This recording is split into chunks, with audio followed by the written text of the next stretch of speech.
거룩하신 주 여호와 우리 하나님 아버지, 이 시간도 당신의 사랑하는 백성들 이곳에 나와 주의 말씀을 듣사오니 주님 이 시간도 우리에게 말씀을 들려 주시옵소서. 그 말씀이 우리의 피가 되고 살이 되고 양식이 되게 하여 주시옵소서. 예수님 이름으로 기도합니다. 아멘.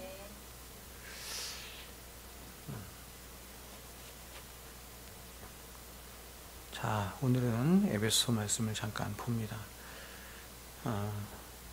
우리가 읽은 에베소 3장 14절부터 21절까지의 말씀이 사도 바울의 에베소 성도들을 위해서 기도하는 기도의 내용이죠. 기도의 내용입니다. 그래서 언젠가는 또 한번 수양회를 통해서든지 이 기도의 내용들을 좀 이렇게 자세히 좀 다루면 좋겠다라고 하는 생각을 합니다. 오늘은 이 사도 바울의 에베소 성도를 향한 기도의 아주 일부분만 우리가 함께 말씀을 좀 나누도록 하겠습니다. 우리가 지금 아가서 말씀을 이제 수련회 때 나누게 되는데, 아가서 말씀의 핵심은 사랑입니다. 사랑. 하나님의 사랑 혹은 그리스도의 사랑, 이렇게 말할 수 있어요. 그러므로 여러분, 그리스도인의 삶과 신앙의 핵심이 뭐냐면 한마디로 사랑이다, 이렇게 말씀을 드릴 수가 있습니다. 기독교는 진리의 터 위에 서 있어요. 진리의 터 위에 서 있는데 그 진리가 궁극적으로 목적하는 바가 뭐냐, 목표하는 바가 뭐냐, 사랑입니다. 사랑. 그러나 여기서 말하는 그리스도인의 사랑은 세상 사람들이 말하는 혹은 이 세상이 말하는 사랑과는 완전히 다른 사랑이죠. 기독교가 말하는 사랑은 우리가 그리스도를 알지 못했을 때에는 가질 수 없는 사랑이에요. 그리스도를 알지 못했을 때는 가질 수 없는 사랑으로 그리스도인이 되고 난 후에 생기는 사랑이에요. 소유하게 되는 사랑이죠. 이 말을 좀 다르게 말하면 성경이 말씀하는 사랑이라고 하는 것은 이 세상에 속하지 않거나 혹은 이 세상에 있지 않은 사랑이죠. 우리가 그리스도인이 됨으로 그 그리스도인이 된 우리들에게 이 세상 그 어느 밖에서 부어지게 된 사랑을 성경이 말하는 사랑이다, 기독교가 말하는 사랑이다, 이렇게 말할 수 있습니다. 그러므로 엄밀히 말하면 우리가 그리스도를 알지 못했을 때에는 이 사랑이 무엇인지 몰랐고 그렇게 사랑할 수도 또 사랑하지도 않은 자들이었던 것입니다. 그럼 누군가 저에게 이렇게 말할지도 모르겠습니다. 목사님, 저는 예수를 믿기 전에도 누군가를 사랑했었습니다. 그러나 여러분, 그 사랑은 진정한 의미에서라고 말하는 것은 진리가 말하는 혹은 기독교가 말하는, 성경이 말하는, 이렇게 말할 수 있겠죠.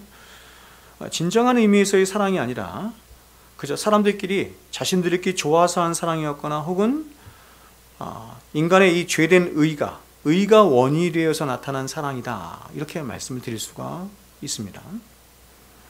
하나님을 배제한 채 혹은 그리스도를 배제한 채 성경은 이 세상에는 어떠한 사랑도 없다, 이렇게 말을 해요.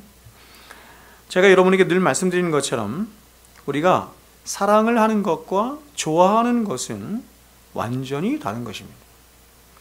세상 사람들이 말하는 사랑이라고 하는 것은 거의 대부분이 성경이 말하는 사랑과는 거리가 먼 그저 좋아하는 거죠. 좋아하거나 친절을 베푸는 정도에 불과하죠. 그러니까 좋아한다라고 하는 것은 중심이 어디 있는 거냐면 자기 중심에 있는 거예요. 자기 중심적인 사랑이죠. 혹은 하나님과 관계없이 인간의 의가 사랑으로도 나타나요. 인간의 의가 더러운 옷과 같은 인간의 의가 무엇으로도 나타나면 정말 무서운 얘기인데 사랑으로도 나타난다, 이렇게 말하는 것입니다. 즉 세상 사람들이 말하는 사랑은 그것이 자식을 향한 부모의 사랑이든, 세상에서는 자식을 향한 부모의 사랑, 굉장히 숭고한 사랑, 이렇게 말을 하잖아요. 그러니까 하나님이 우리를 사랑하시는 그 아가페의 사랑을 성경이 이렇게 우리들에게 가르쳐주고 싶은데 이걸 제대로 가르쳐줄 방법이 없어서 그런 유비로 그런 부모가 자식을 사랑하는 방식에 혹은 남녀가 사랑하는 우리가 이제 아가서 말씀을 나눌 텐데 그런 방식으로 그런 유비를 통해서 말씀하셨긴 했지만 그냥 자식이 부모를 사랑하는 그 자체를 성경이 사랑이라고 하지 않아요. 혹은 남녀 간의 사랑, 혹은 친구 간의 사랑, 혹은 이웃들 간의 사랑, 혹은 인류를 향한 사랑, 이런 것은 거의가 다 인간 자신 안에서 자연 발생적으로 일어난 자기 사랑의 확장일 뿐이다, 이렇게 말씀을 드릴 수가 있습니다. 그래서 언젠가 제가 인문학 강연자가 TV 강연에 나와서 사랑에 대해서 정의를 하는데 이렇게 정의하는 걸 제가 들었어요. 사랑은 자기가 계속해서 확장되는 겁니다, 이렇게 정의를 하더라고요. 자기가 계속해서 확장되는 것을 인문학 이 교수가 이렇게 말하더라고요. 그것을 사랑이다, 이렇게 말하더라고요. 그래서 저는 그때 세상 사람들은 결국 사랑을 다 이런 자기애죠. 자기의 사랑의 방식으로 그 사랑을 이해하는구나. 세상은 다 그런 식으로 이해하는구나. 여전히 모든 사랑의 중심에 자기를 놓는구나. 그러니까 인문학자가 그렇게 말을 하는 거예요. 그러면 성경이 말씀하고 싶어하는 진짜 사랑은 하나님을 배제한 채로, 다시 말해서 영원전부터 영원한 사랑 가운데 함께 하셨던 그 독생하신 아들이죠. 독생하신 아들을 십자가에 못 박아 죽이신 그런 엄청난 희생과 대가를 지불하신 하나님의 아가페의 사랑을 진정으로 알고 깨닫고 경험하지 못한 채로는 절대로 알 수도 없고 깨달을 수도 없고 소유할 수도 없는 사랑이 기독교가 말하는 사랑이에요. 그러니까 1차적인 기독교가 말하는 사랑은 그 하나님의 사랑을 말하는 거죠. 영원전부터 함께 하셨던 성부, 성자, 성령 안에 함께 하셨던 그 사랑, 그게 아가페의 사랑이거든요. 근데 그 사랑을 우리 인간에게도 하신 것이죠. 그래서 그 사랑을 받아서 우리 안에 또 다른 사랑의 모상이 생긴 것을 제가 카리타스의 사랑이라고 했어요. 그래서 우리가 너희가 서로 사랑하면 할 때 그 사랑은 뭐냐면 그 카리타스의 사랑을 말하는 거예요. 모든 인간들은 다 한결같이 자기중심성 안에 태어나서 평생을 자기를 위해 눈물을 흘리고 자기를 위해 수고하다가 자기만을 위해서 살다가 가요. 그래서 신앙생활이라고 하는 것을 할 때도 처음에는 우리 모두가 다 어떻게 하냐면 자기중심성 안에서 자기를 위한 신앙생활을 해요. 누구나 다. 제가 늘 말씀드렸지. 그러나 여러분, 엄밀한 의미에서 이런 신앙은 진짜 하나님을 만난 참된 신앙도 아니고 참된 사랑도 아니라고 할 수 있습니다. 근데 하나님은 이런 사람들 가운데, 이렇게 자기중심성 안에서 신앙을 시작한 사람들 가운데 하나님이 일부를 택하여 구별하셨어요. 그 사람들 가운데 우리 모두의 출발이 다 그렇게 출발했잖아요. 그렇게 출발하는 사람 한 명도 없잖아요. 그런데 그 가운데 하나님이 일부를 택하셨어요. 구별하셨어요. 그리고 그들에게 하나님의 진짜 사랑인 아가페의 사랑을 보여주신 거예요. 그래서 한 인간이 처음으로 자기 사랑 때문에, 빗나간 자기 사랑 때문에 자기를 위하여 하나님 앞에 나왔지만 이제 거룩하신 하나님 앞에 서게 되면서 그는 자신이 하나님 앞에 얼마나 큰 죄인인가 하는 것을 비로소 깨닫게 돼요. 그러니까 처음부터 자신이 얼마나 큰 죄인인가 하는 것을 깊이 깨달아서 하나님 앞에 나와서 하나님의 사랑을 깨달은 사람은 극히 없다, 이렇게 말해요. 극히 없다. 더 나아가서 그런 죄인된 자신을 사랑하여 주시고 용서해 주신 놀라우신 이 하나님의 아가페의 사랑을 만나게 되어서 그 하나님을 향한 새로운 정서가 생기는 거예요. 그거를 경외하는 마음이다, 이렇게 말을 해요. 경외하는 마음이란 하나님을 향한 끝없는 두려운 마음과 그분을 향한 끝없는 흠모함의 마음이 함께 만나는 곳에서 형성된 신자의 마음이에요. 그걸 경외하는 마음이다, 이렇게. 그래서 신자는 이런 하나님의 아가페의 사랑 앞에서 이제 자신이 영원토록 사랑하고 영원토록 섬겨야 할 한 분이 있으니 그분이 바로 오직 하나님 한 분뿐이다 라고 하는 것을 그는 십자가 앞에서 깨닫는 거예요.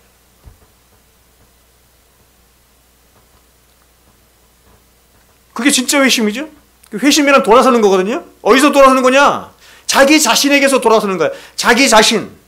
자기 중심성 안에서 태어나서 평생을 자기를 위해서 눈물을 흘리고 땀 흘리고 수고하고 애쓰고 그렇게 살아가던 모든 인생을 돌이키는 거야. 그런 자기 자신에게 돌이켜서 자신의 모든 삶의 방향을 하나님께 두는 거야. 그걸 회심이라고 해.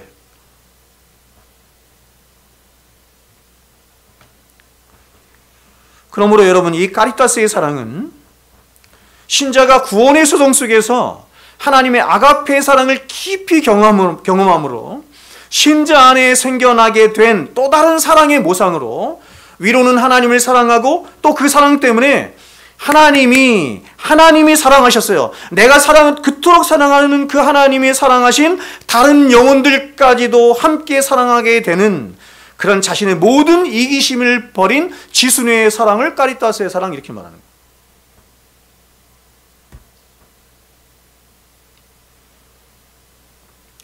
우리가 이웃을 사랑한다 이렇게 말을 할 때 그저 내 안에서 일어나는 어떤 감정에 의해서 누군가를 불쌍히 여기고 사랑하는 것을 성경이 사랑이라고 하지 않는다는 거예요.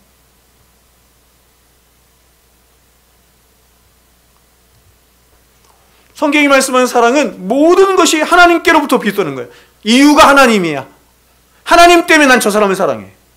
예수 그리스도 때문에 교회를 사랑해. 예수 그리스도 때문에 이웃을 사랑해.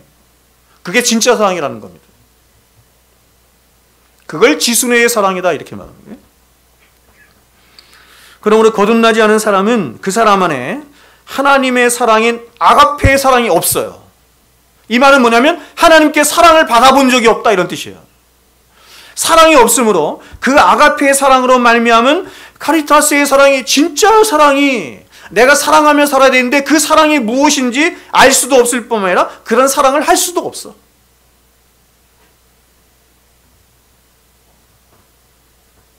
그 사람들은 사랑 타령 하지만 진짜 사랑을 하는 사람은 없어요. 그래서 이런 카리타스의 사랑을 소유한 신자는 이제 하나님과 교회와 이웃들을 사랑하며 살아가는 것을 누구 때문에요? 예수 때문에. 예수 그리스도 때문에. 하나님을 위해서, 교회를 위해서 이웃들을 사랑하며 살아가는 것을 자신의 인생의 가장 고상한 의무이자 하나님의 창조와 구원사역에 가장 크게 이바지하는 것이라고 믿어요. 야, 이렇게 살아가는 것이 진짜 사람답게 사는 것이구나. 이렇게 살아가야 할 것이 내가 인생을 살아가면서 내 삶의 목표로 삼아야 할 그 삶이구나. 위로 하나님을 사랑하고 옆으로 이웃을 사랑하는 거죠. 그렇죠? 율법의 핵심이죠. 기독교 윤리의 핵심이에요. 기독교 윤리라는 건 뭐냐면 우리가 이 땅을 어떻게 살아가야 할 것인가를 말하는 거예요. 하나님을 사랑, 이웃 사랑.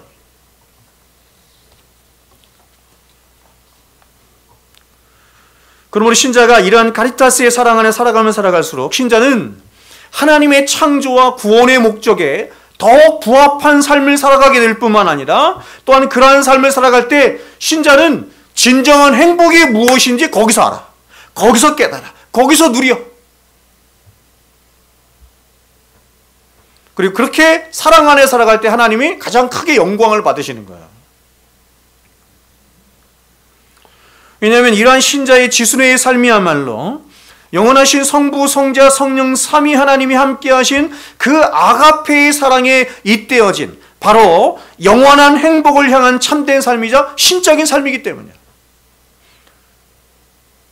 신의 성품에 참여하는 자가 되게 하려 함이라 이렇게 말하죠. 우리를 구원하신 목적이 신의 성품에 참여한 자가 되게 하려 함이라. 신의 성품이 뭐예요? 성부, 성자, 성령 하나님이 신이잖아요. 그런 신의 성품의 핵심이 뭐예요? 사랑이에요.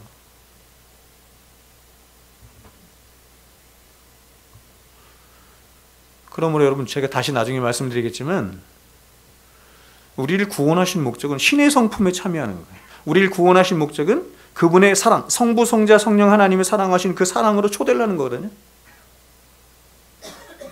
그래서 성경은 우리가 진짜 하나님의 백성이라고 하는 가장 큰 증거가 뭐냐면 너희가 사랑하며 살아가느냐라는 것이라는 것입니다.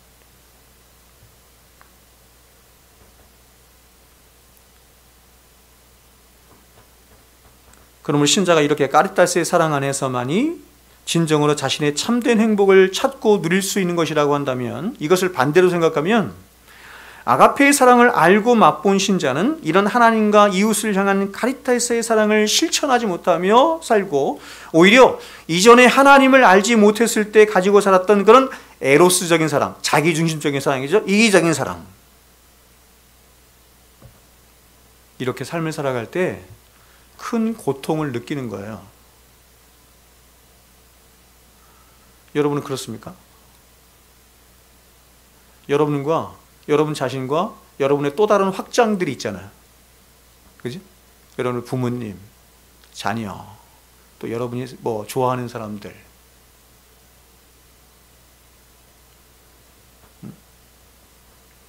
그런 자기중심적인 사랑이에요. 그런 이기적인 사랑을 만을 향해서 나아가는 자신을 볼 때 아픔을 느껴요. 주님을 사랑하지 못할 때 여러분 회개하고 통회하는 마음이 생겨요. 그게 신자라는 겁니다. 그래서 신자의 일생은 사랑의 싸움이라고 해도 과언이 아닙니다. 즉 신자의 일생이란 그 존재의 목적이 그렇듯이 바로 하나님의 아가페의 사랑으로 말미암은 카리타스의 사랑을 소유하고 그 카리타스의 사랑을 증진시키며 그 사랑을 실천하고 실현함으로 하나님의 창조와 하나님의 구원과 그리고 하나님의 영광에 가장 크게 이바지하는 삶을 살게 될 뿐만 아니라 신자 자신도 그 하나님의 사랑, 그쵸? 그 사랑 안에서, 아가페의 사랑 안에서 가장 큰 행복을 누리며 살게 되는 것입니다. 자, 그러므로 지금 사도가, 자, 오늘 보세요. 사도가 왜 이렇게 기도를 하는지. 사도가 너희가 사랑 가운데에서 뿌리가 박히고 터가 굳어져서 이렇게 말하죠. 굉장히 독특한 표현이죠. 너희가 그 사랑 가운데서, 아가페의 사랑을 말하는 거예요. 그 사랑 가운데서 뿌리가 박히고 터가 굳어져서 라고 말하는 것은 바로 저와 여러분의 모든 신앙과 삶의 그 삼위 하나님의 사랑, 다시 말해서 하나님의 아가페의 사랑이 근간이 되고 뿌리가 되어야 함을 말하는 거예요. 그러니까 우리의 모든 삶과 신앙의 뿌리이자 근간이 뭐냐면 우리가 어디에 털을 박아야 되느냐면 뿌리를 박아야 되냐면 하나님의 사랑에 뿌리를 박아야 된다 이렇게.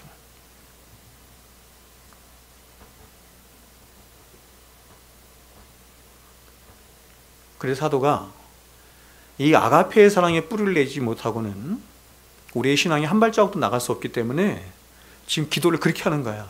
에베소 성도들 향해서.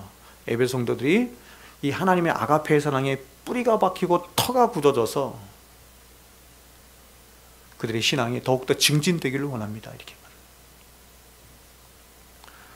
자, 그런데 여러분 사도는 이렇게 저와 여러분이 하나님의 사랑에 뿌리를 내리는 신앙과 삶을 살아가기를 위하여 기도하면서 특별히 19절에서 그 사랑의 너비와 길이와 높이와 깊이가 어떠한지를 충만히 알고 깨닫고 누리기를 위하여 기도하고 있습니다. 즉 성도들이 하나님의 사랑을 알고 깨닫되 그냥 피상적으로 머리에서만 알고 깨닫는 것이 아니라 그 하나님의 무한한 사랑의 너비와 길이와 높이와 깊이가 어떠한지를 충분히 알고 그 사랑 안에서 살기를 원한다. 이렇게 말합니다. 자, 그러면 여러분 성경을 통해서 우리가 알게 되는 다 알 수 없죠. 성경은 어떤 면에서 이 그리스도의 사랑의 너비와 길이와 높이와 깊이가 어떠한 것인지를 우리에게 충분히 말씀해주는 하나님의 사랑의 편지죠. 그래서 이 하나님의 사랑을 다 말하려고 하면 평생이 걸려도 안 되겠죠. 그러나 성경의 근거에서 지금 사도가 말하고 싶어하는 사랑의 너비와 길이와 높이와 깊이가 어떠한 것인지를 잠깐씩 보도록 하겠습니다. 먼저 하나님 사랑의 첫 번째 측면인 사랑의 너비 이러죠. 사랑의 너비라는 말은 바로 하나님이 사랑하시는 대상에 대한 말씀입니다. 대상에 대한 말씀이에요. 다시 말해서 하나님이 누군가를 사랑하시긴 사랑하시는데 그 사랑하는 대상이 과연 얼마나 크고 넓은가 하는 것을 말하는 것이죠. 여러분, 저와 여러분과 같은 사람도 사랑을 말하기를 좋아하고 사랑에 대해서 찬사를 보내고 또 사랑도 해요. 그러나 그 사랑하는 대상을 보면 사람마다 조금씩의 차이가 있긴 하지만 거의가 다 자기중심적인 사랑 안에서 크게 벗어나지 못할 뿐만 아니라 거의가 다 그런 사랑을 해요. 그 사람들은 사랑을 한다고 하지만 그 그 사랑의 대상이라고 해봐야 거의가 다 자신의 또 다른 확장이라고 여기는 자기 부모, 자기 자식, 혹은 자기 형제, 이 정도밖에 되지 않는 것이죠. 그리고 좀 더 확장을 하면 자신과 관계된 친구들, 이웃들, 회사 동료들, 혹은 자신이 좋아하는 어떤 사람들, 혹은 자신을 좋아해주는 어떤 사람들. 자신이 좋아하거나 자신이 좋아하는 어떤 사람들은 뭐라고 부르냐면 나의 이웃 이렇게 생각해요. 그걸 이웃이라고 생각하는 거예요. 성경이 말하는 이웃하고 다르죠. 사마리아인의 비유를 통해서 봤지만 진짜 이웃이 누구입니까? 그렇죠? 우리의 진짜 선한 이웃은 예수 그리스도. 그분께서 이웃을 삼으신 자는 절대 사랑할 수 없는 자였어요. 우리였어요. 그래서 사랑을 인생의 목적으로 삼고 산다고 하는 교회의 성도들 안에서조차도 사람들은 자기들 마음에 맞는 사람들끼리만 그렇게 친하고 서로에게 친절을 베푸며 우리는 형제를 갖는다. 우리는 서로 사랑한다. 너희가 서로 사랑하면 모든 사람이 너희가 너에게 제자인 줄 알아. 이 말씀이 우리에게 해당되는 것이구나. 이렇게 착각을 한다는 것입니다.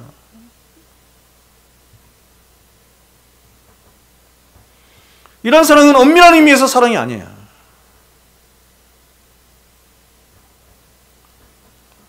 여러분 오늘날 얼마나 많은 사람들이 유튜브에 요즘 많이 나오더만 보니까 얼마나 많은 사람들이 교회 안에 들어왔다가 끼리끼리 다 자기들끼리 거길 들어갈 수가 없어서 상처받고 교회 나온 사람들이 굉장히 많죠.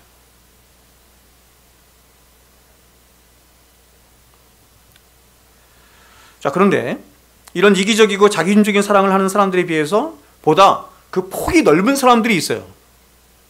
어떤 사람이냐면 나라와 민족을 사랑하거나 더 나아가서 인류를 사랑하는 사람들이에요. 제가 언젠가 여기 청사에서 어떤 과장님 한 분을 만났는데 자신의 인생의 꿈이 그거래요. 자신의 인생의 꿈이 세계 평화래요. 웃을 수도 없고 속으로. 그분이 정말 진지하게 말했거든요. 진지하게. 그런 사람도 있는 거예요.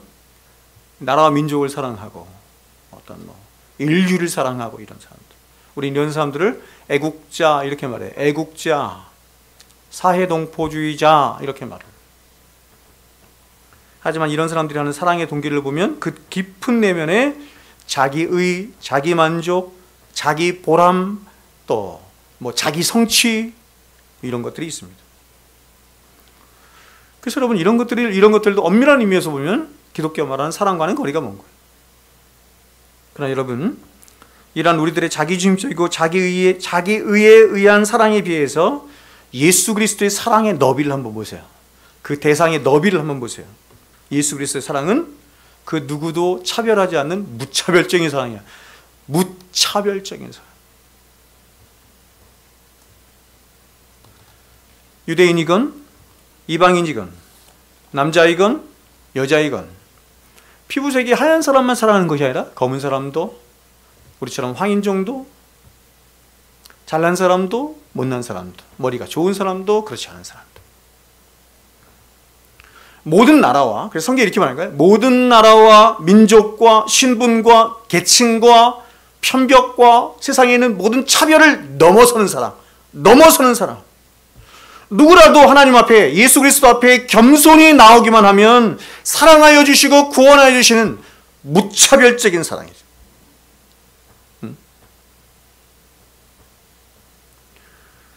그러니까 여러분 교회에 나와 있는 사람 중에서 빚지지 않은 사람이 없는 거예요. 다 그 사랑 때문에 나온 거지. 그 사랑 때문에 구원받은 거예요. 자랑할 게 뭐야. 그래서 교회에 와서 세상의 것을 자랑하고 세상의 것을 주장하는 것은 정말 하나님을 모독하는 거예요. 예수님을 모독하는 거예요. 똑같이 빚지고 나왔거든요. 세상에 잘난 사람도 못난 사람도 똑같이 빚진 마음으로 왔거든요. 똑같이 하나님의 사랑과 은혜 때문에 구원받았거든요. 그래서 여러분 예수님이 이 세상에 오셔서 친히 이것을 보여주신 거예요. 자기가 얼마나 무차별적으로 세상을 사랑하는가라고 하는 것을 보여주신 거예요. 이 모든 한계들을 뛰어넘는 사랑을 보여주신 것입니다. 바로 주님은 그 당시 가장 천대받는 여인들 그리고 어린이들 사랑하셨으며 또 유대인들로부터 개취급받았던 이방인들도 사랑하셨고 세리도 죄인들도 사랑하셨습니다. 뿐만 아니라 주님은 니고데모와 같이 신분이 높은 자도 사랑해 주셨고 아리마대 요셉처럼 부자도 사랑해 주셨어요.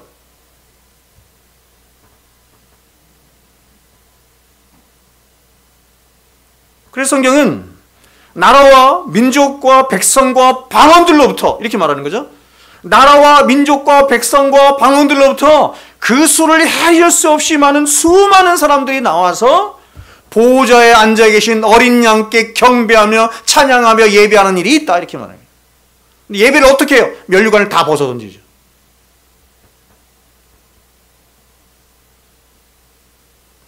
제가 어저께 노성수 집사님 신방하고 왔는데 병원에 이제 퇴원하셨거든요. 근데 한참 이야기를 하는데 어느 날 수요예배 때 제가 이제 이 설교를 했나 봐요. 보좌에 앉아 계신 어린 양께 면류관을 벗어드리는 그 장면, 계시록 4장에 있는 말씀. 그 얘기를 하시면서 하나님의 은혜를 이제 말씀하시는 거죠. 그러면서 눈물을 펑펑 흘리시더라고. 제가 신방을 갔는데 목사가 신방을 갔잖아요. 목사가 신방을 갔으니 목사가 이제 기도를 해줘야 되잖아. 응? 커피를 시켜서 이제 커피를 이제 마시려고 하는데 목사님 기도 먼저 해요. 기도해요. 왜 이러더라고요. 그래서 그래요. 기도합시다. 제가 기도하려 했더니 아니 목사님 말고 제가 기도할게요.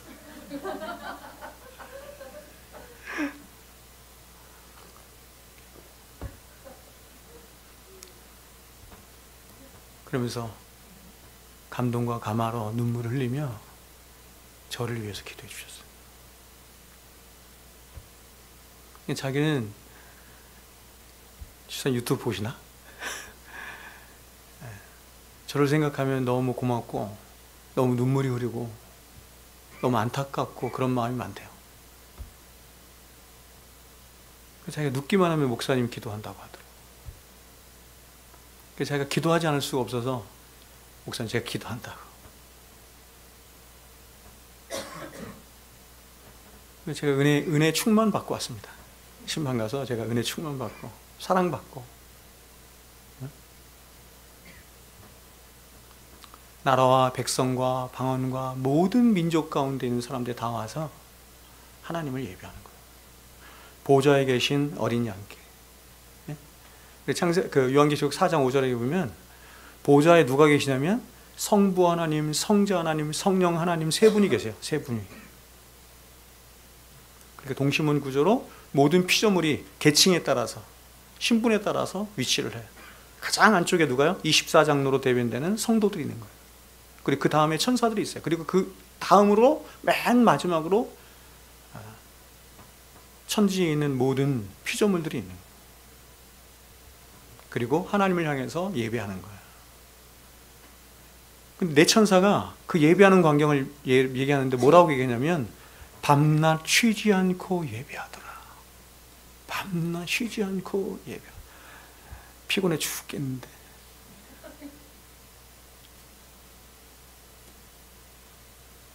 여러분, 그런 표현들이 정말 놀랍지 않습니까? 그 예배가 얼마나 감격이 되고 얼마나 감동이 되는지 밤낮 쉬지 않고 하나님을 예배하는 거야. 근데 이 기쁨이 충만한 거야. 면류관을 다 벗어서 던지는 거야, 어린 양께. 모든 것이 다 하나님의 은혜일 뿐이라는 것입니다. 두 번째, 예수 그리스도의 사랑의 길이를 보겠습니다. 여기서 그리스도의 사랑의 길이죠. 길이라고 하는 것은 시간적인 개념을 말하는 것으로 그리스도의 사랑의 뭐예요, 여러분? 영원성과 불변성을 말하는 거예요.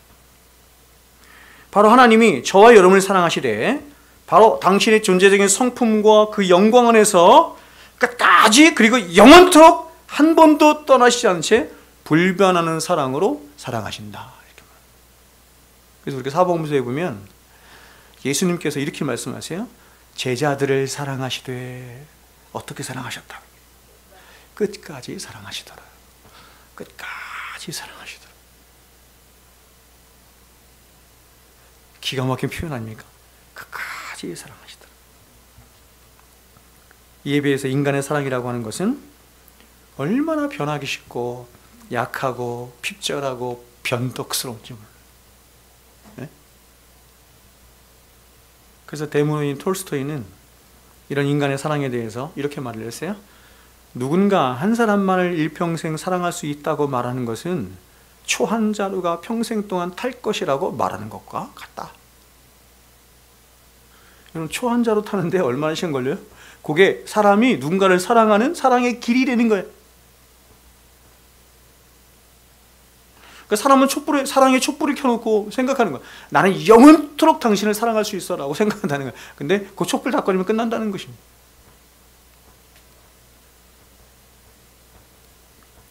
한 남자와 한 여자가 만나서 사랑을 해요.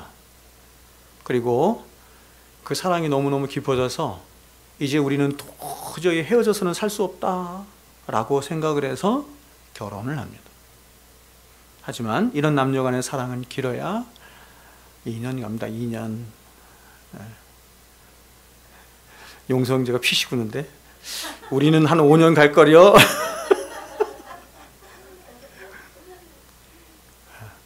러브 사이언스라는 책이 있어요. 제 서재에 있는데 러브 사이언스라는 책에 보면 남녀 간의 에로스의 사랑이 길어야 2년 간다 이렇게 말해요. 이 화학적인 사랑을 말하는 거죠.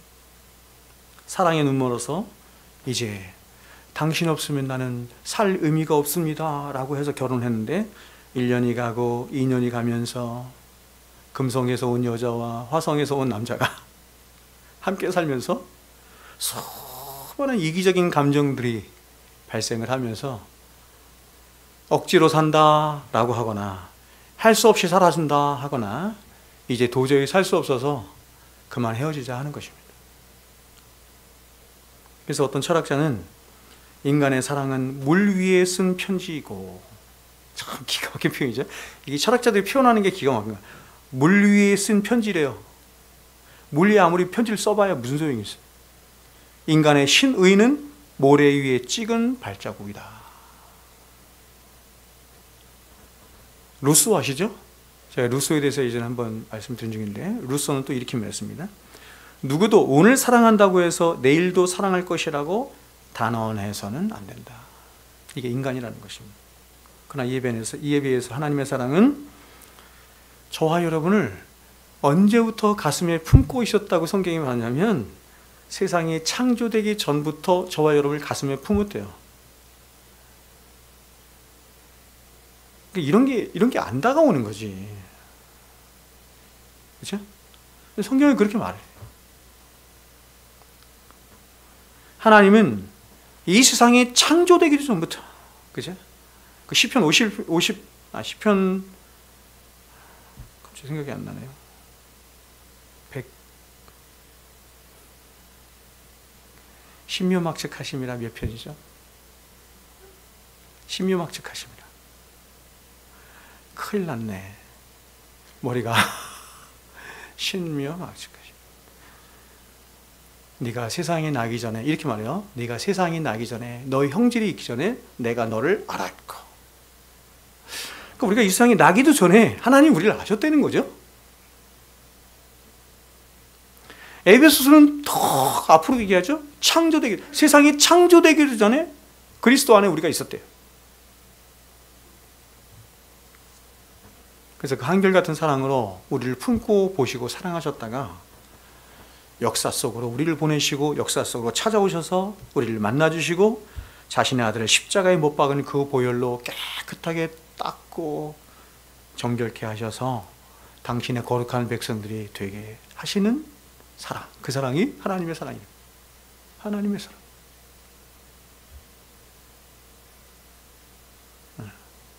제가 주일날도 여러분에게 설교할 때 말씀드렸지만 이게 감이 안 오는 거예요. 사실은 이게 사람들이 깊이 생각을 안 해보는 거거든요. 그래서 한 2시간이라도 좋으니까 한 2시간만이라도 지금 제가 말씀드린 이런 하나님의 사랑에 대해서 깊이 한번 생각을 해보라. 그 사랑이 무엇일까? 그러면 그 사랑은 정말 헤아릴 수도 없고 담을 수도 없고 측량할 수도 없다. 측량할 수 없다는 얘기는 뭐냐면 측정할 수 없다는 얘기잖아요.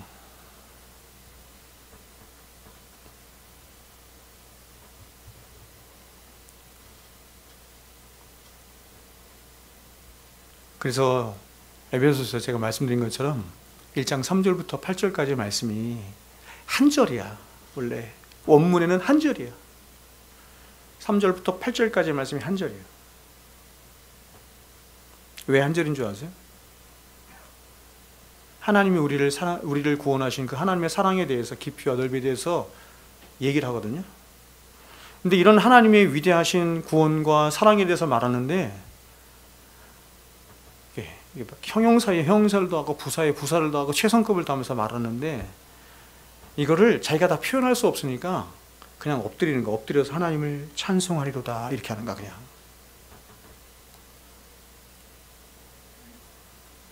저는 이게 뭔지 모르겠어요. 솔직히 제가 솔직히 말씀드리면 이런 사도의 마음이 어떤 건지 잘 모르겠어요.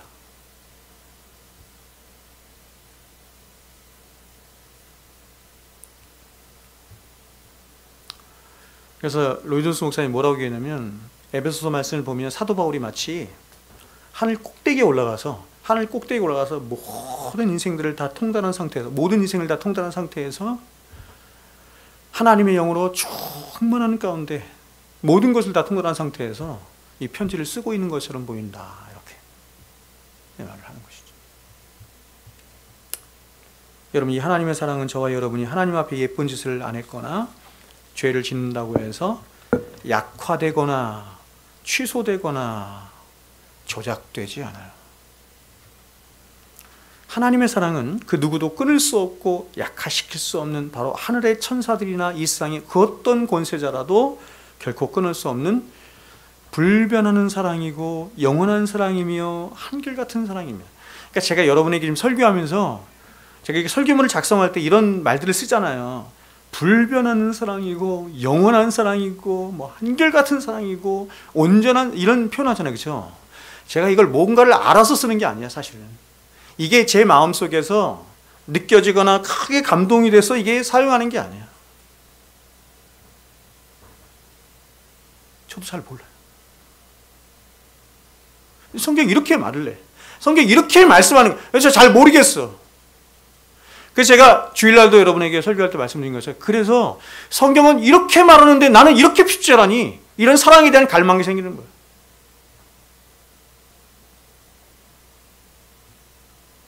그래서 사도가 이 하나님의 사랑을 깨달은 후에 혹은 그리스도의 사랑을 깨달은 후에 이런 위대한 신앙 고백을 한 거잖아요. 그렇죠? 로마서 8장 35절부터 39절 아주 유명한 말씀인데 보세요. 누가 우리를 그리스도의 사랑에서 끊으리요? 환난이나 곤고나 박해나 기근이나 적신이나 위험이나 칼이랴. 여러분 이런 것들이 부부의 사랑을 다 끊잖아요. 환난, 곤고, 박해, 기근, 적신, 위험 이런 게 있으면 다 끊잖아요. 세상의 모든 사랑이라고 하는 것을 이런 것들이 다 끊어놓잖아. 하나님의 사랑은 끊을 수 없다는 거예요. 기록된 바 우리가 종일 주를 위하여 죽음을 당하게 되며 도살당할 양같이 여김을 받았나이다 함과 같으니라. 거의 죽음까지 이른 거예요. 여러분 죽음까지 이르면은 여러분 어떻게 되겠어요? 어떻게 그것을 견딜 수 있겠어요? 근데 그걸 견디게 하는 힘이 있다는 거죠. 그게 사랑이라는 거예요. 그게 그리스도의 사랑이라는 거예요. 이게 자기 힘이 아니야. 자기 의지가 아닌 거예요. 어떤 사람이 순교의 현장으로 끌려가서 사자의 밥이 되는데 자기 힘으로 하는 게 아니라는 거예요. 여러분 우리가 인생을 살아가면서 세상에서 가장 중요한 게 자기 목숨 아니에요? 이거보다 크고 중요한 게 어디 있어요? 근데 이 크고 중요한 것을 내놓도록 한다니까요? 무엇이 그렇게 할 수 있겠냐고. 세상에 없는 게 그렇게 하는 거지. 그게 하나님의 사랑이라.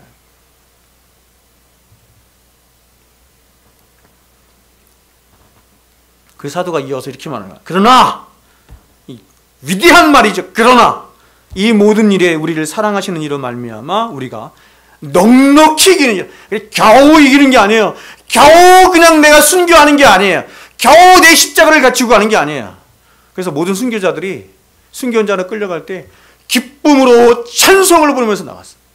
넉넉히 기니까 그 사랑이 내가 확신하노니 사망이나 생명이나 천사들이나 권세자들이나 현재일이나 장래일이나 능력이나 다 말하고 싶은 거야. 사도가 다 말하고 싶은 거 다. 도대체 뭐가 하나님의 사랑을 끌 수 있겠는지 내가 다 말하고 싶어. 높음이나 깊음이나 다른 어떤 피조물이라도 우리를 우리 주 그리스도 예수 안에 있는 하나님의 사랑에서 끊을 수 없느니라. 여러분 이 사도의 말을, 여러분 이 사도의 이 심정이 느껴져요? 여러분 이런 말씀들을 이렇게 대할 때 그냥 맹탕, 이게 엄청난 말이잖아요. 이게 이 속에 담겨 있는 의미가 뭔지. 세 번째, 그리스도의 사랑의 깊이입니다. 이 사랑의 깊이는 사랑의 정도를 말하는 것. 예수께서 저와 여러분을 어떻게 사랑하셨냐면 그리스도 찬가라 불리는 빌립보서 2장을 보면 예수 그리스도의 사랑을 이렇게 묘사를 했어요. 보세요. 여러분 그리스도 찬가 빌립보서 2장 5절부터 8절인데 이렇게 불러요. 너희 안에 이 마음을 품으라. 곧 그리스도 예수의 마음이니. 그는 근본 하나님의 본체시나 하나님과 동등됨을 취할 것으로 여기지 아니하시고 오히려 자기를 비워 종의 형체를 가지사 사람들과 같이 되셨고 사람의 모양으로 나타나사 자기를 낮추시고 죽기까지 복종하셨으니 곧 십자가에 죽으심이라. 이게 그리스도 찬가라고 하거든요. 그래서 이것을 항상 노래하듯이 암송하고 다녔어요. 히브리 사람들, 우리 믿음의 선조들이. 하나님의 아들이신 예수께서 저와 여러분을 사랑하셨는데 어떻게 사랑하셨는지 보세요. 어떻게 사랑하셨냐면 바로 하나님이신 당신의 본체를 비우시고, 여러분 여기서 비우셨다라고 하는 표현이 어떤 의미냐면 여러분 그 본체를 바꾸셨다, 이런, 그 본질을 바꾸셨다 이런 뜻이에요. 하나님이 되는 것을 포기하셨다 이런 뜻이에요. 당신의 본체를 비우시고 피조물인 사람이 되신 거예요. 사람의 껍데기를 입고 이렇게 오신 것이 아니라 사람이 되신 거예요. 지금도 사람으로 계신다니까. 앞으로 영원히 사람으로 계세요, 그분은. 이것도 모자라서 성경은 이렇게 말하죠. 종의 형체를 가져, 종의 형체를 가져 이 상에서 낮은 곳까지, 최고 낮은 곳까지 내려가신 거예요. 네?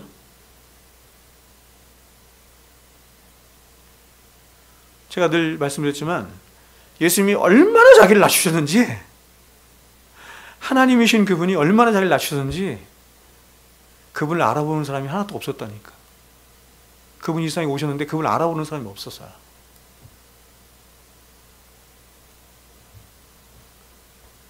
저와 여러분을 향한 주님의 사랑의 깊이의 정도가 어느 정도냐면 저와 여러분을 위해서 하늘 보좌를 버리시고 피조물이 되실 만큼, 더 나아가서 저와 여러분을 위해서 질고와 고난을 받으실 뿐만 아니라 결국에는 우리를 위하여 십자가를 대신 지실 만큼. 그러니까 제가 이런 말을 하지만 이게 아시겠어요, 여러분? 그만큼. 그래서 이 모든 것을 한마디로 요한복음에서 뭐라고 표현했냐면 이렇게 말했어요. 이처럼, 이랬어요. 이처럼 사랑하사. 하나님이 세상을 이처럼 사랑하사 독생자를 주셨으니, 이렇게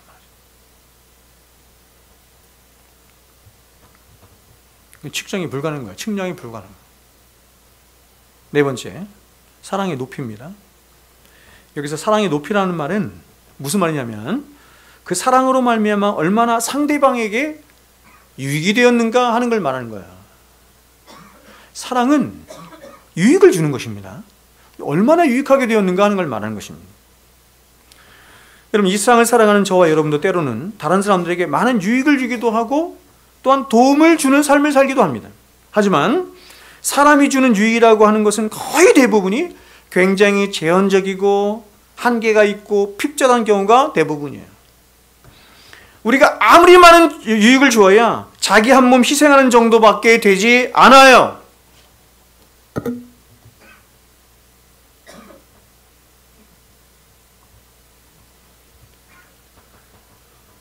저는 자주 생각해. 지금도 생각해. 사실은 무슨 생각하냐면 나 같은 거 무슨 하나님 앞에 쓸모가 있나?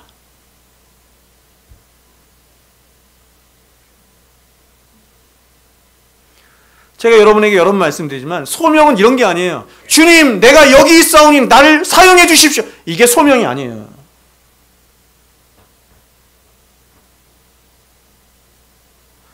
그렇게 자신 있고 자신에게 당당한 사람이 하나님 앞에 쓰임 받는다고 한다면 그 사람은 반드시 타락하여 하나님을 욕되게 할 것입니다. 자기 의로 하기 때문에. 주님, 내가 여기 있사오니가 나오기 전까지의 상황을 여러분이 이사야 6장에서 알아야 되는 거예요. 이사야 6장 말씀을 그냥 앞뒤 상관없이 그냥 그 말씀만 딱 찍어. 주님, 내가 여기 있사오니. 찬송으로 나오죠. 주님, 내가 여기 있사오니. 찰스 스펄전 목사님이 목회자 후보생들에게라고 하는 책에서 말했던 것처럼 이사야도 그랬던 것처럼 소명은 도망갈 수 있는 데까지 도망가는 거야. 도망갈 수 있는 데까지 도망가고 또 도망가고. 왜요? 모세가 그랬던 것처럼 주님, 잘못 찾으셨어요. 번지를 잘못 찾으셨어요. 무슨 나 같은 사람이 무슨 누굴 구원합니까? 나 같은 사람이 무슨 주의 일을 합니까? 그래서 하나님이 3번이나 모세를 부르시는데 나중에 하나님이 화를 내시거든요. 불같이 화를 내세요. 하도 거부하니까. 그게 소명이라는 것입니다. 그게 소명이라는 거예요. 그래서 은혜에 압도돼서 은혜가 왕노릇해야 하나님의 일을 그 은혜 안에서 할 수 있죠. 그렇지 않겠습니까? 그래서 하나님이 모세를 40년 동안 광야에서 훈련시킨 게 뭐 시키냐면 그를 완전히 죽여서 자기 자신에 대한 사형 선고를 내려서 하나님의 은혜가 그 안에서 왕노릇하도록 한 거예요. 하나님이 모세를 완전히 자유자재로 사용할 수 있도록 한 거예요. 만든 거예요. 40년 걸렸어요. 40년.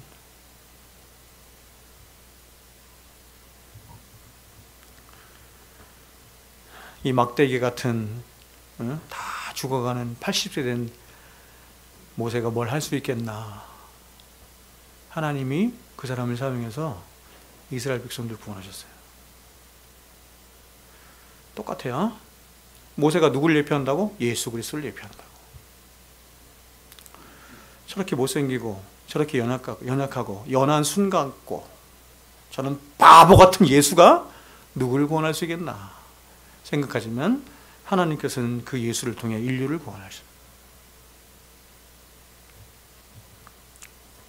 마지막으로 그러면 왜 주님은 우리를 사랑하신 것인가 하는 질문입니다. 왜 주님이 우리를 사랑하셨을까? 자, 성경 이에 대해서 이렇게 말씀을 한번 들어보세요. 요한 1서 3장 말씀인데 이 요한 1서 말씀도 제가 굉장히 공부하고 연구하고 싶은 말씀 중에 하나예요. 왜냐하면 우리는 사랑장 그러면 고린도서 13장을 우리는 머리에 띄우지만 제가 그래서 고린도서 13장도 1년이 넘게 여러분에게 강의를 했지만 고린도전서 13장이 사랑장이 아니고 요한 1서가 사랑장이에요. 요한 3장 이렇게 말합니다. 그가 우리를 위하여 목숨을 버리셨으니 우리가 이로써 사랑을 알고 우리도 형제들을 위하여 목숨을 버리는 것이 마땅하니라. 누가 이 세상의 재물을 가지고 형제의 궁핍함을 보고도 도와줄 마음을 닫으면 하나님의 사랑이 어찌 그 속에 거하겠느냐?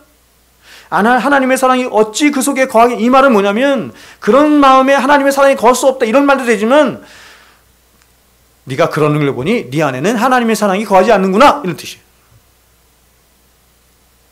그래서 말해요. 자녀들아 우리가 말과 혀로만 사랑하지 말고 오직 행함과 진실함으로 하자. 한 군데 더 요한일서 4장입니다. 사랑은 여기 있으니 우리가 하나님을 사랑하는 것이 아니요 하나님이 우리를 사랑하사 우리 죄를 위하여 우리 죄를 속하기 위하여 화목제물로 그 아들을 보내셨습니다.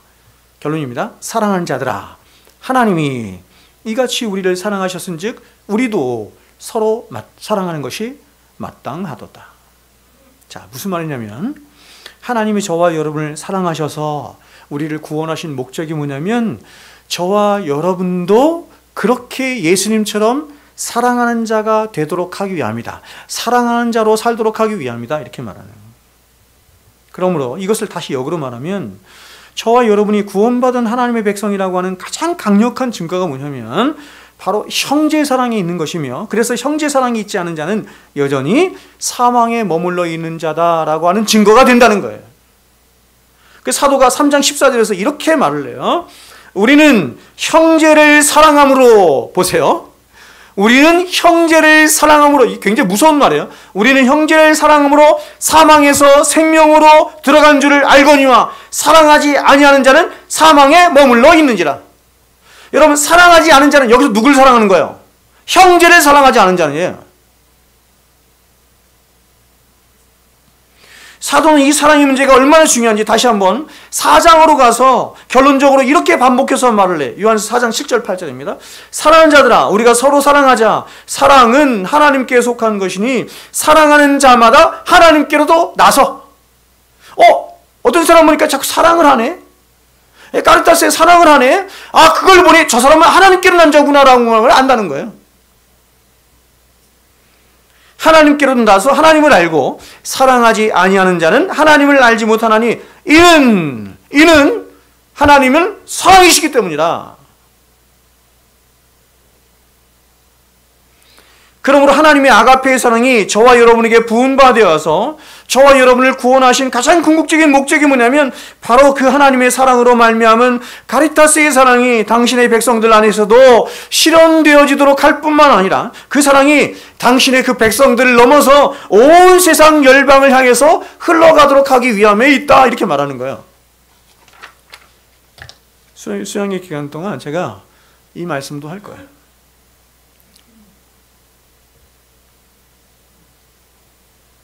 그러므로 교회는 바로 이렇게 영원히 남을 성도된 저와 여러분의 이 카리타스의 사랑이 교회 안에서 구현되고 실천되어져야 할 하나님의 사랑의 장소가 되어야 할 곳이 교회인 것입니다. 여러분, 이 세상 사람들이 말하는 사랑이라고 하는 것은 거의가 다 잠시 있다가 사라져버릴 사랑이요, 자기중적인 사랑일 뿐입니다. 이러한 세상은 이 세상의 모든 만물들이, 보세요, 이 세상의 모든 만물들이 태어나서 자라고 흘러가다가 소멸하듯이 이 세상에 말하는 에로스의 사랑도 다 그렇게 있는 것처럼 보이지만 흘러가다가 소멸되는 것이 세상에 말하는 사랑이에요. 그러나 영원하신 하나님의 아가페의 사랑으로 심겨진 성도 안의 카리타스의 사랑이야말로 시간과 공간에 얽매이지 않은 영원히 남을 사랑이니 이러한 사랑 안에 산 사람이야말로 살아가면 살아갈수록 후회할 것이 없어요. 살아가면 살아갈수록 후회할 것이 없어. 제가 굉장히 좋아하는 표현 중에 하나가 이거야. 살아가면 살아갈수록 후회할 것이 없는 거예요. 인생을 그렇게 살고 싶거든.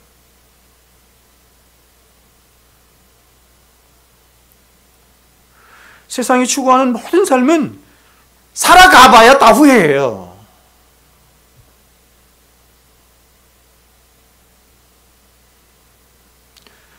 여러분, TV를 통해서 돈 가진 사람들, 성공한 사람들, 유명한 사람들, 특히 정치인들 보세요. 그 많은 것들을 가지고 사는데 후회할 것만 남는 인생처럼 보이지 않아요? 부럽습니까? 그러나 여러분, 하나님의 사랑을 받아서 하나님의 사랑 안에서 카리타스의 사랑으로 하나님을 사랑하고 이웃을 사랑하며 살다간 모든 진실한 기독교 역사에 나타난 모든 진실한 그리스도인 중에 단 한 사람도 자신의 인생을 후회하며 그렇게 인생의 뒤안길로 걸어간 사람은 한 사람도 없어요. 정말 한 사람도 없어.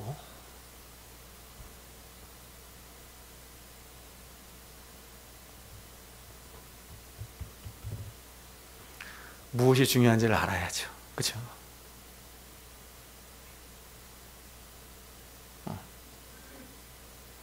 말씀 뵙겠습니다. 네. 이 사랑 이야기는 수양에 가서 아가서를 통해서 좀 더 나누겠습니다. 여러분,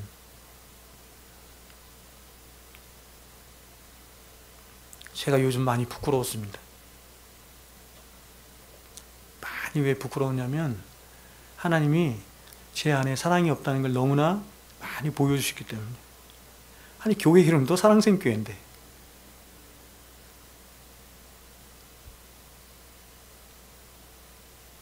제 안에 하나님을 사랑함과 여러분들을 사랑함과 가족들을 사랑함과 이웃을 사랑함과 제가 이렇게 생각해 보는 거거든요. 하나님 앞에서 유병수라고 하는 목사는 몇 점 줄 수 있을까? 가족들 앞에서, 우리 어머니 앞에서, 때로는 제 아내 앞에서, 우리 아이들 앞에서, 그리고 성도된 여러분 앞에서 저라는 사람을 놓고 점수를 주는, 점수가 다 낙제야. 낙제라는 건 뭐냐면, 결국 뭐냐면 점수는 뭘 따해서 매기는 거냐면 사랑이거든요. 참되게 사랑하고 있나? 하나님을 참되게 사랑하고 있나? 하나님의 사랑으로, 그 하나님의 아가페의 사랑으로 가족들을 사랑하고 이웃들을 사랑하며 성도들을 사랑하고 있나? 낙제야, 낙제.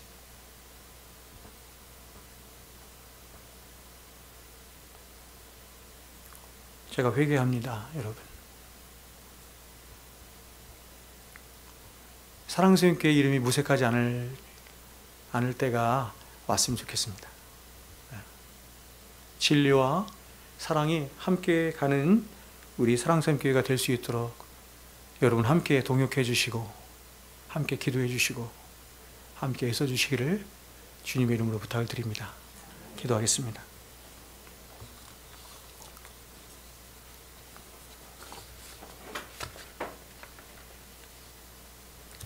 거룩하고 복되신 우리 여호와 우리 하나님,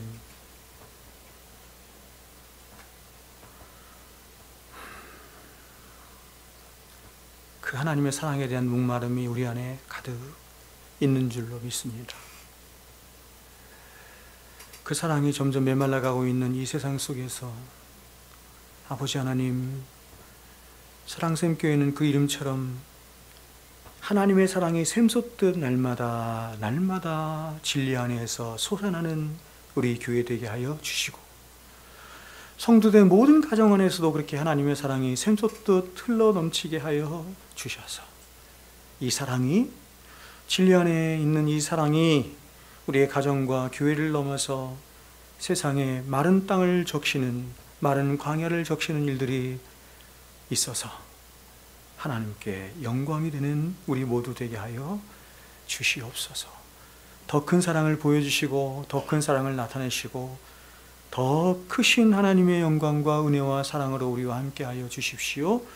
이제는 우리 구주 예수 그리스도의 은혜와 하나님 아버지의 만극하신 사랑하심과 성령님의 교통 충만하심의 역사가 이제로부터 영원토록 우리와 항상 함께 있을지어다. 아멘.